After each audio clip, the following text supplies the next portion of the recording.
Benavidez has no chance of beating Dmitry Bivol. Now I'm going to break that down using three main points. Number one, distance control. Number two, rhythm setting and breaking. And number three, I'm going to give you past fights which show you crystal clear that Benavidez will definitely lose to Dmitry Bivol. My name is Regal Robert, cyber based at the Regal Boxing Gym in Forest Gate, London.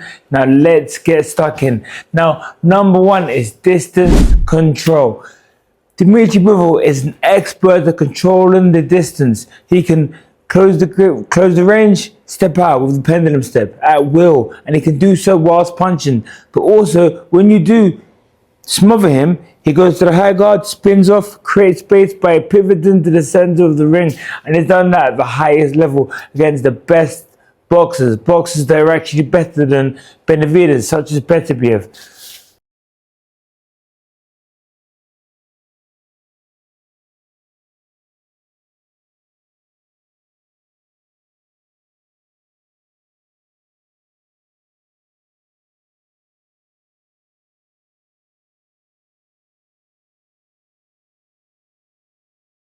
But when we look at Benavidez and we look at distance control, we only have to look at his last fight against Anthony Yarde. There was no feints to step up. There was no creeping. He wasn't like stepping in with the rear foot and then creeping with the front foot. He literally just walked into range. And what happens is Benavidez is usually bigger, stronger, with a bigger engine than his opponents, so he wears them down. His constant pressure of him being in punching range mentally and physically drains his opponents. But this will not work against Bivol, because Bivol has actually been in fights where he's thrown more punches and he's received more punches than Benavidez has ever even thrown.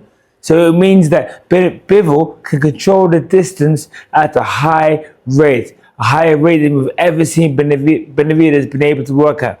Now, number two, rhythm setting and rhythm breaking. Again, like I said to you, with the pendulum step, Dmitry Bivol is an A-star boxer when it comes to controlling that rhythm. He can be here, he's touching, coming out, touching, coming out. He can come out on defense, he can come out and punch. He can step in with defense, he can step in with a punch. He can use his rhythm whilst he's not even punching to make his opponent punch and then counter them with the pendulum step. Now, this is God level of rhythm setting.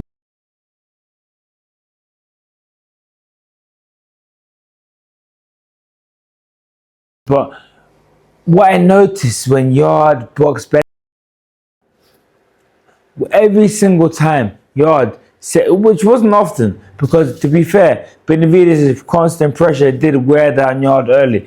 But when Yarde did set rhythm, when Yarde did touch high, touch low, feint, Benavidez's punch output went to zero. And the only way Benavidez could break the rhythm was just by charging in, which in my opinion isn't that's not a way. I can't give him credit for that. He had to charge in and throw a punch. It was like he wasn't worried about what Yarde was going to hit him with, because he knew he was going to punch back. And it's too crude for me to give you credit for boxing in such a manner, even though it's worked with him, because that certainly wouldn't work against Dmitry Bivol. You certainly, if he did just crudely step in, Bivol would just do high guard, check left hook, spin off, back to the center. Back to the center, controlling distance. And like I said, Bivol can do that all night long. Now, the third point I'm going to get into is looking at past fights. We've got two fights we're going to look at. Bivol versus Beterbiev and Canelo versus Mayweather. Now, when we look at Bivol versus Beterbiev, Beterbiev is just a better version of Benavidez. He punches harder, he's a natural light heavyweight, and his volume is way high, on average is a lot higher than Benavidez. But the thing is that Bivol beats him. And even though in the first fight he never got the decision, you have to realize that Bivol threw half the amount of punches as Beterbiev, but only landed like less than 10 punches less than him. So that makes it clear that Bivol put on a masterclass for him to have landed punches just like less than 10, less than Beterbiev, even though he threw half the amount of shots. Bivol wasn't rocked once. He wasn't knocked down, he wasn't rocked against somebody who punches a lot harder than Benavidez. a lot harder than Benavidez. Beterbiev threw 1,200 punches, but Bivol was able to control distance. Bivol was able to use the high guard when he was smothered. Bivol was able to set rhythm and break Beterbiev's rhythm. So what that shows us is that against an opponent that's stronger, that throws more punches, which is everything that Benavidez excels at, Bivol's still able to triumph. Why would Bivol lose to Benavidez? It makes no sense. The second point, we're going to go into Mayweather versus Canelo. Now, Canelo was destroying everyone until he boxed somebody who can set distance, boxed someone who can control rhythm and break rhythm, and then he looked like a rookie. He then went to go on and do the exact same thing, beat everyone until we fought Terence Crawford, and he looked like a rookie again. The point being is that having got great rhythm setting and rhythm breaking, having got great sense of distance control, a boxer who has will beat you 9 times out of 10, and they would actually make it look simple. Now, Canelo looked untouchable until he met his Floyd. In the same way, Benavidez will look untouchable until he meets his Dmitry Bivol, someone who excels in areas where you lack.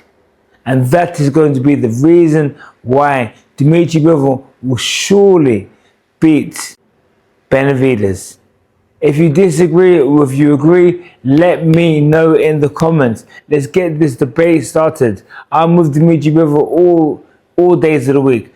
I believe he'll win on points, but I believe it'll be a clear, decisive victory. Be sure to like, comment, share, and subscribe, and turn notifications on so you can be updated with my next boxing video. And if you're in the Forest Gate, London area, be sure to drop in for a real-life boxing class. Just hit me up on my website at www.regalboxing.com and book your trial class. I will see you soon.